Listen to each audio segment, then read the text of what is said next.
అసలు నులిపురుగులు చిన్నారుల్లోనే ఎందుకు వస్తాయి? ఈ అంశం గురించి ఇవాల్టి వీడియోలో తెలుసుకుందాం.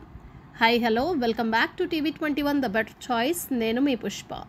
చిన్నారుల్లో అనేక అనారోగ్య సమస్యలకు ప్రధాన కారణం నులిపురుగులు. ఈ పురుగుల నుంచి పిల్లలను కాపాడుకోవటానికి ఆల్బెండజాల్ మాత్రలు వేయటం చాలా అవసరం. నులిపురుగులు పిల్లల పొట్టల్లో చేరి వారి ఎదుగుదలను అడ్డుకోవటమే కాకుండా రక్తహీనత, పోషకాహార లోపం వంటి సమస్యలను కలిగిస్తాయి.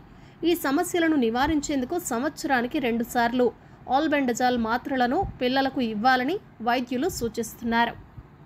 నులిపురుగుల ప్రభావం పిల్లల ఆరోగ్యంపై తీవ్ర ప్రభావం చూపిస్తుంది. అంతేకాదు, ఇవి పిల్లల శారీరక, మానసిక పెరుగుదలపై కూడా ఎఫెక్ట్ చూపిస్తుంది. రక్తహీనత, పోషకాల లోపం, రోగనిరోధక శక్తి తగ్గిపోవటం, బరువు తగ్గటం, ఆకలి లేకపోవటం, బలహీనంగా మారటం, తీవ్రమైన కడుపు నొప్పి, విరేచనాలు అవుతాయి. ఈ సమస్యల కారణంగా పిల్లలు చదువుపై ఏకాగ్రత చూపలేరు. ఆల్బెండజాల్ మాత్ర వేసుకోవటం ద్వారా వీటిని నిర్మూలించవచ్చు.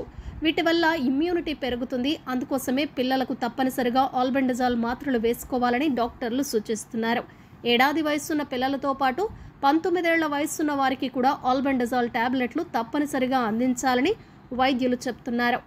ఆల్బెండజాల్ మాత్రలు అంగన్వాడీ కేంద్రాలు, స్కూళ్లు, జూనియర్, డిగ్రీ కళాశాలలకు తిరిగి వైద్య సిబ్బంది పంపిణీ చేస్తూ ఉంటారు.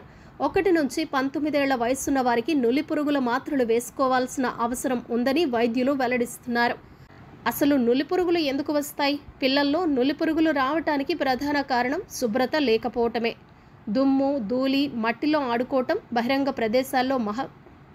బహిరంగ ప్రదేశాల్లో మల విసర్జన చేయటం వల్ల నులిపురుగులు శరీరంలోకి ప్రవేశిస్తాయి. అందుకోసమే పిల్లల చేతి గోర్లను శుభ్రంగా ఉంచేలా తల్లిదండ్రులు చూసుకోవాలి. భోజనం చేసేటప్పుడు మూత్ర, మల విసర్జన అనంతరం చేతులు శుభ్రం చేసుకోవటం పిల్లలకు నేర్పించాలి. పిల్లలు మట్టి, బురదలో ఆడుకున్న తర్వాత శుభ్రంగా స్నానం చేయించాలి.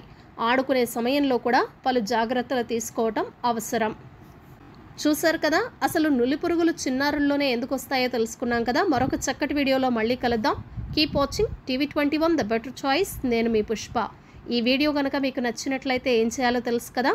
లైక్ చేయండి, షేర్ చేయండి, కామెంట్ చేయండి, సబ్స్క్రైబ్ చేయటం అస్సలు మర్చిపోకండి.